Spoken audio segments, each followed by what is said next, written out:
lion once went hunting with the fox, the jackal, and the wolf. They hunted and they hunted till at last they surprised a stag and soon took its life. Then came the question of how the spoil should be divided.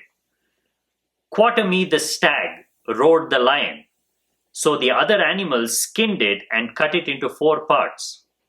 Then the lion took his stand in front of the carcass and pronounced judgment. "The first quarter is mine in my capacity as king of beasts. The second is mine as arbiter. Another share comes to me for my part in the chase. And as for the 4th quarter, well, as for that, I should like to see which of you will dare to." "Humph," grumbled the fox as he walked away with his tail between his legs, but he spoke in a low growl. "You may share the labors of the great, but you will not share the rewards."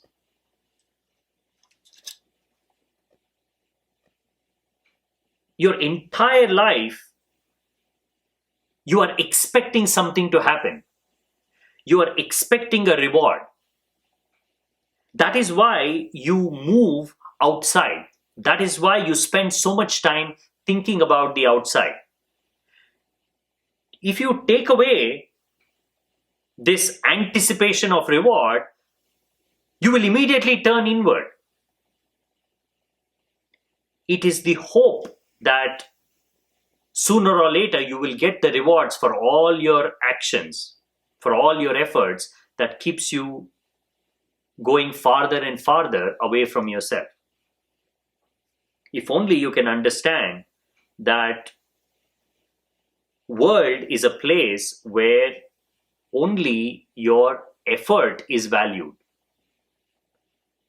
Only your work is valued, not who you are as an individual, what you need as an individual, what you will get in return for all your works and all your efforts will put you exactly in that very same place where you started years ago.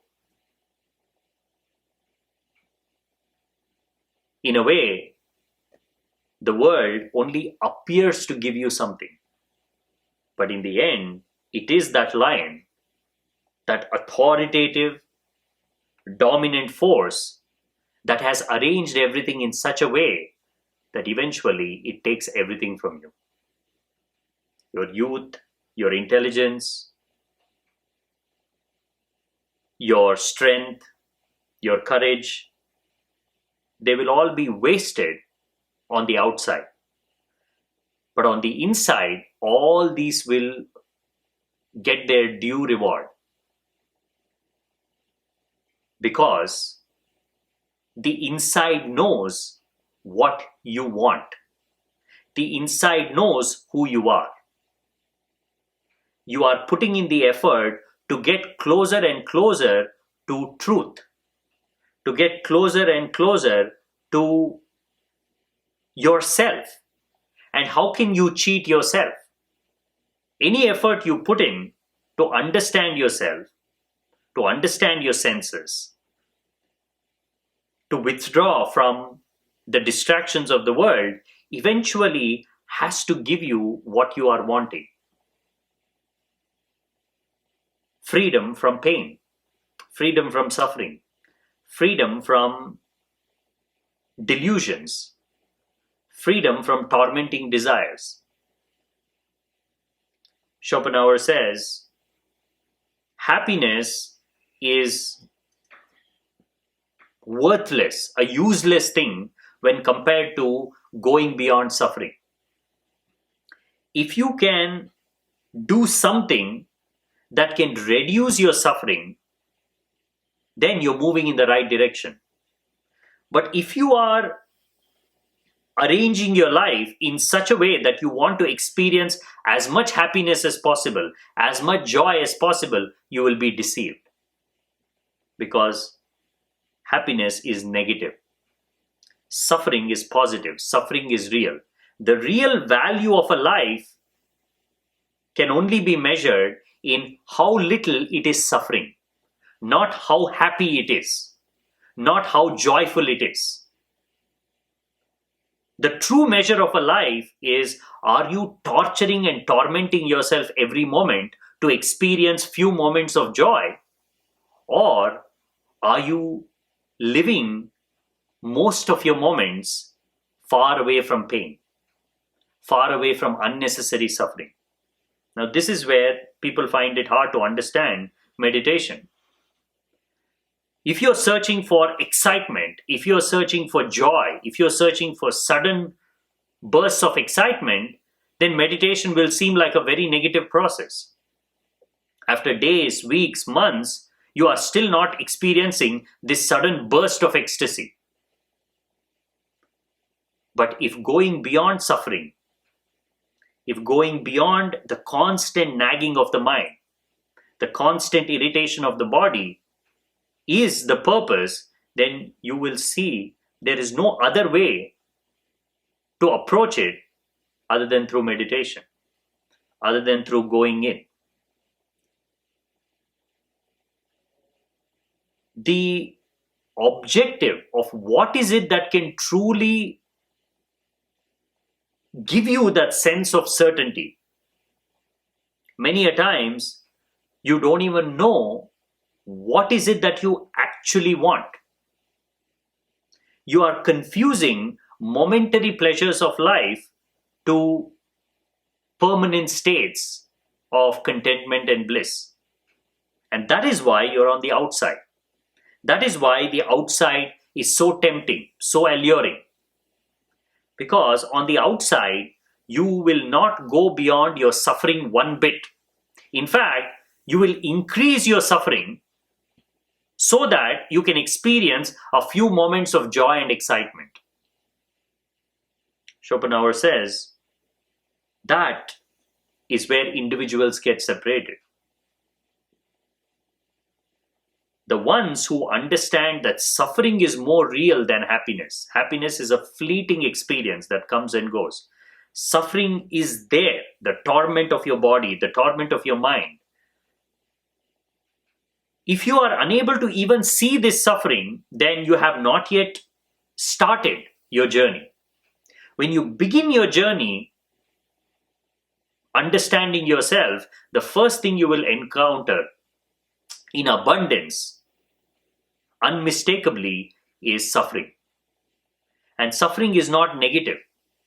Suffering is the purpose of life. Suffering is the process through which you come into this world. And suffering is the platform on which you stand and move. It is the very ground on which you stand. What you're longing for, moments of happiness, are tasty fruits on the trees. They grow once in a while. And you keep jumping to reach them. It is the very ground on which you're standing, that suffering that supports you, that holds you, that gives meaning to your life. No matter how high you jump, you eventually have to come back to the stable ground of suffering. Now, if this ground is covered with all kinds of sharp, prickly things that are hurting you, then what should be your purpose of life? Is it to jump as high as possible in search of happiness so that when you come back you hurt yourself more, or is it to clean the ground? Is it to work on your body, work on your mind? Understand the space you're occupying.